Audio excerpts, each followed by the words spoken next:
एक बार की बात है, चंदनपुर गांव में एक लालची और बेईमान फकीर रहा करता था। वो अपने कपटी दिमाग से लोगों को ठगा करता था। सभी गांव वाले उसे बहुत ही ज्ञानी मानते थे।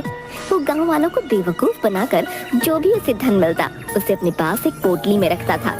एक दिन फकीर अपनी मजार के बाहर बैठा था और गांव के कुछ लोग उसके पास बैठे थे। बाबा फकीर, अपनी आंखें खोलिए बाबा। मैं गांव का एक गरीब किसान हूँ। सुना है आप में अद्भुत शक्तियाँ हैं। बाबा बताइए ना, इस बार मेरी फसल अच्छी होगी या नहीं, बताइए ना। अच्छा तो ये बात है, अभी रुक, अभी बताता हूँ। अपना हाथ आगे कर बच्चा, अपनी आंखें बंद कर बच्चा। मुझे अपनी अद्भुत शक्तियों से तेरे भविष्य के बारे में ज्ञात करना हो। जैसे ही किसान अपनी आंखें बंद करता है, फकीर चुपके से अपने पीछे से एक लाल नींबू उठाता है और दूसरे रखे नींबू से उसे बदल देता है। जैसे ही किसान अपनी आंखें खोलता है, वो हैरान रह जाता है। ये क्या? ये नींबू तो बिल्कुल लाल हो गया है। इसका क्या मतलब है? बच्चा, तुम्हारा आने वाला भविष्य हानि की ओर जाने वाला है। तुम्हारी इस वर्ष की बोई फसल खराब हो जाएगी बच्चा। नहीं नहीं बाबा, ये आप क्या बोल रहे हैं? आपके पास तो अद्भुत शक्तियाँ हैं। मेरी सहायता कीजिए। कोई तो उपाय होगा आपके पास। मेरी फसल को खराब होने से बचा लीजिए। उपाय तो है बेटा। हमें अपनी अद्भुत शक्तियों से तुम्हारे भविष्य के लिए ऊपर वाले से दुआ करनी होगी, तभी तुम्हारी फसल बच सकती है। फकीर बाबा दया कीजिए, आप महान हैं। अच्छा बाबा, ये लीजिए कुछ पैसे, आप अपने पास रखिए। लीजिए लीजिए, लेकिन मेरे लिए दुआ जरूर करिएगा। मैं फिर से आऊंगा बाबा। है अच्छा, मैं चलता हूँ। वाह मूर्ख आदमी। लेकिन मुझे क्या, मुझे तो ये धन ही देकर गया। बेचारे मूर्ख गांव वाले समझते हैं मैं कोई ज्ञानी फकीर हूँ जिसके पास अद्भुत शक्तियाँ हैं। अगली सुबह गांव का एक युवक फकीर के पास आता है। फकीर मजार के पास बैठा होता है। फकीर बाबा की जय हो। बाबा की जय हो बाबा। बाबा, मैं आपके दर्शन के लिए पास वाले गांव से आया हूँ बाबा। मैं एक बनिया हूँ और आपके लिए कुछ अनाज की बोरियां लाया हूँ। सुना है आपके पास अद्भुत शक्तियाँ हैं। बाबा मुझे आशीर्वाद दीजिए, मेरे घर धन की कभी कोई कमी नहीं आए। ऐसा ही होगा बच्चा। मेरा आशीर्वाद सदैव तुम्हारे साथ है। तुम्हारे पास धन की कभी कमी नहीं होगी। बहुत बहुत धन्यवाद बाबा। अच्छा, मैं आपके लिए अनाज की बोरियां लाया हूँ, उन्हें स्वीकार कीजिए बाबा। अनाज की बोरियां? चलो आज तो इन्हें बेचकर खूब सारा धन आ जाएगा। तभी वो युवक बाबा फकीर को अनाज की बोरियां देता है। तभी ये सब गांव का एक जग्गी नाम का युवक, जो एक ठग होता है, छुप कर देख रहा होता है। अरे बाप रे, इस फकीर बाबा को ये आदमी तो इतनी सारी अनाज की बोरियां दे रहा है। आखिर इतनी सारी बोरियों का ये फकीर बाबा करेगा क्या? हाँ, लगता है यहाँ हाथ साफ करने का पूरा मौका है। आज रात को ही इस बाबा की झोपड़ी से अनाज की बोरियां चुरा कर ले जाऊंगा। रात को चोरी छुपे जग्गी फकीर बाबा की झोपड़ी में जाता है और देखता है कि फकीर दो लोगों के साथ बात कर रहा होता है। क्या रे, तुम दोनों को यहाँ किसी ने आते तो देखा नहीं ना? कितनी बार बोला तुम्हें, आधी रात को जब सब गांव वाले सो जाया करें तब आया करो। लेकिन तुम मेरा धंधा बंद करवा के ही मानोगे। क्या जानते नहीं हो कि गांव वाले कितना विश्वास करते हैं? समझते हैं अद्भुत शक्तियां हैं मुझ में। बेचारे मूर्ख गांव वाले। ए क्या रे ढोंगी फकीर, एड़ा समझे लाए क्या तू अपन को? लोगों में से किसी ने हमें आते नहीं देखे लाए, समझा क्या? चल अब अपना टाइम खोटी मत कर। अरे ओ बिल्लू, जल्दी से इस ढोंगी फकीर को बोरी के पैसे दे और चल यहाँ से। ठीक है उस्ताद, अभी देता हूँ।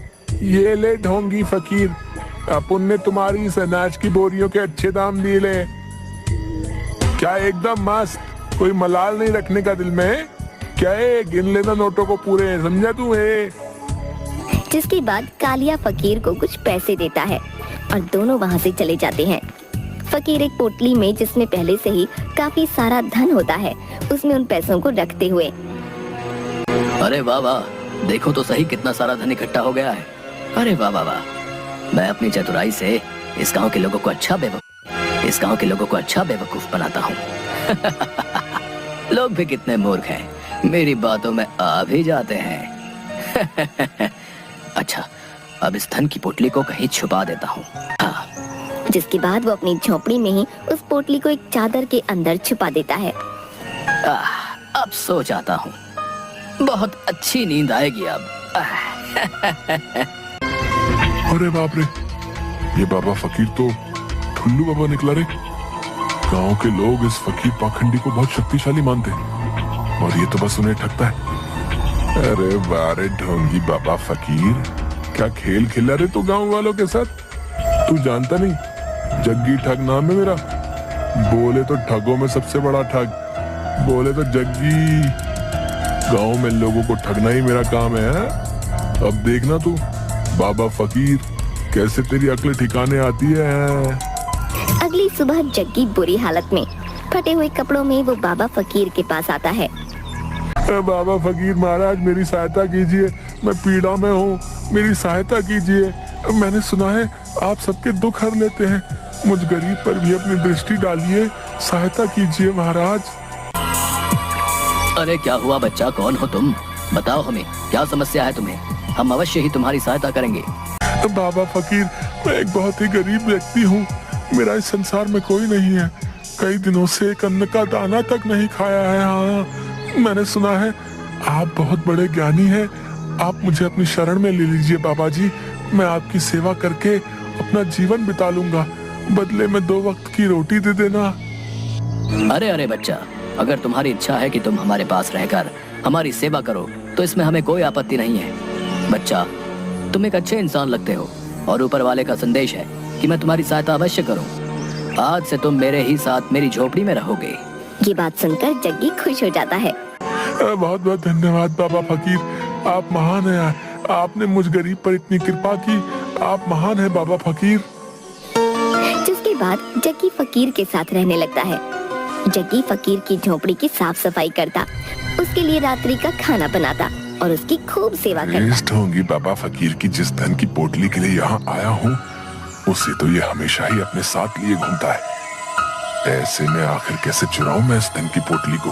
लगता है मुझे प्रतीक्षा ही करनी पड़ेगी, आखिर कभी तो हाथ आएगी ही इसकी धन की पोटली। तभी एक आदमी और उसकी पत्नी अपने छोटे से बेटे को लेकर बाबा फकीर के पास आते हैं। वाह फकीर, देखिए तो जरा मेरे बेटे को क्या हो गया है, भोजन करते करते अचानक से मूर्छित होकर गिर गया है। देखिए ना बाबा जी, हमने बहुत सुना है आपके बारे में, हम पास वाले गांव से आए हैं, आप सबसे ज्ञानी और विद्वान हैं, कुछ तो कीजिए। अरे अरे, आप लोग चिंता मत कीजिए, हमें देखना। तभी फकीर उसे देखता है और अपनी झोपड़ी में जाता है। झोपड़ी में से एक पेड़ का पत्ता लेकर आता है और बच्चे के मुंह में रख देता है। थोड़ी देर बाद वो बच्चा उठ खड़ा होता है, जिसे देखकर उसके माता पिता बहुत खुश होते हैं।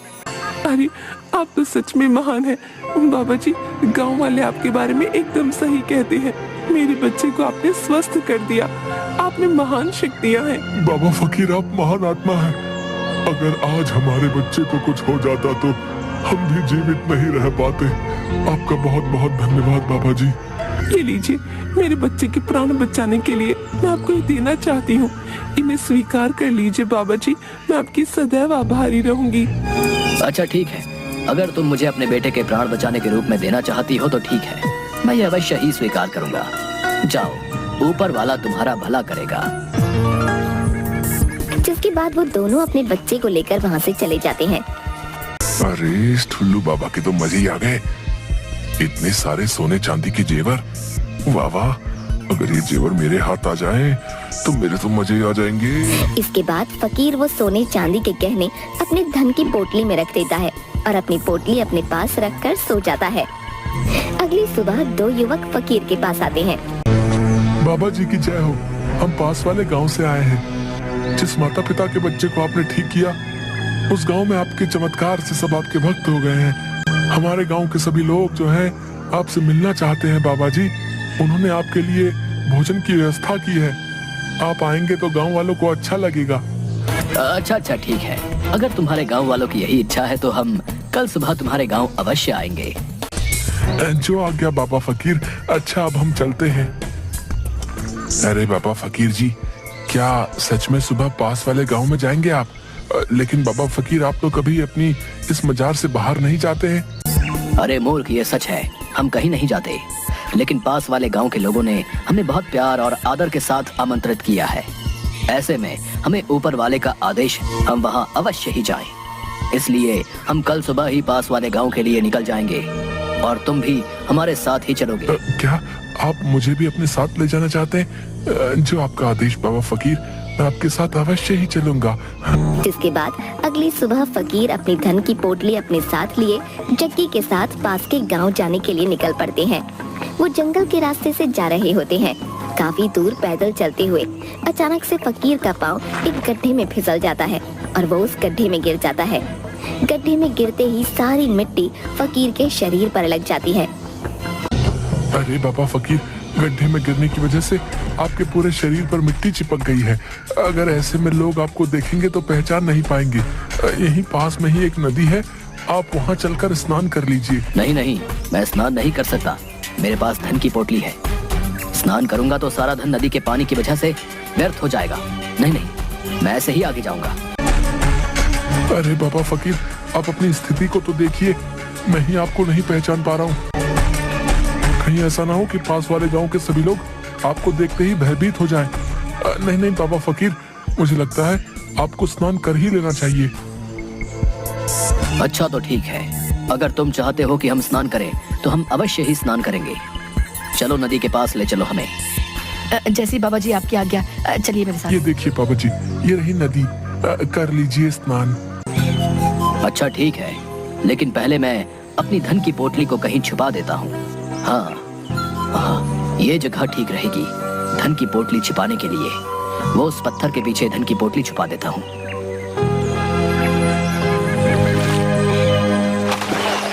तभी जग्गी चुपके से पत्थर की उस तरफ जाता है और वो धन की पोटली उठाते हुए। आखिरकार वो दिन आ ही गया। मैं तो थक ही गया था इस ढोंगी फकीर की सेवा कर करके। वाह वाह, कितना सारा धन हाथ आ ही गया। हाय, कितना सारा धन है। अब पता चलेगा इस ढोंगी को। बहुत सेवा कराई है ना मुझसे, अब आएगा मजा है। इससे पहले वो ढोंगी आ जाए, मुझे यहाँ से निकलना होगा। और जग्गी धन की पोटली लेकर वहाँ से भाग जाता है। स्नान करके तो बहुत संतुष्टि मिली। नदी का पानी तो बहुत ही शीतल था। हाँ, आनंद ही आ गया। वाह, मजा ही आ गया। फकीर आसपास देखता है लेकिन जग्गी उसे कहीं नहीं दिखता और फकीर घबरा जाता है। वो ये देखकर हैरान हो जाता है कि उसकी धन की पोटली भी वहाँ नहीं है और वो समझ जाता है कि जग्गी उसकी धन की पोटली लेकर भाग गया। हाय हाय, ये क्या हो गया? वर्षों से जो धन लोगों को मूर्ख बनाकर अर्जित किया था, वो कोई और मुझसे मूर्ख बनाकर ले गया। हाय हाय, ये क्या हो गया? लगता है ईश्वर ने मेरे ही किए की सजा मुझे दे दी है। किसी ने सच ही कहा है, ठगी से अर्जित किया हुआ धन कभी काम नहीं आता, वो हमेशा मुसीबत का कारण बनता है।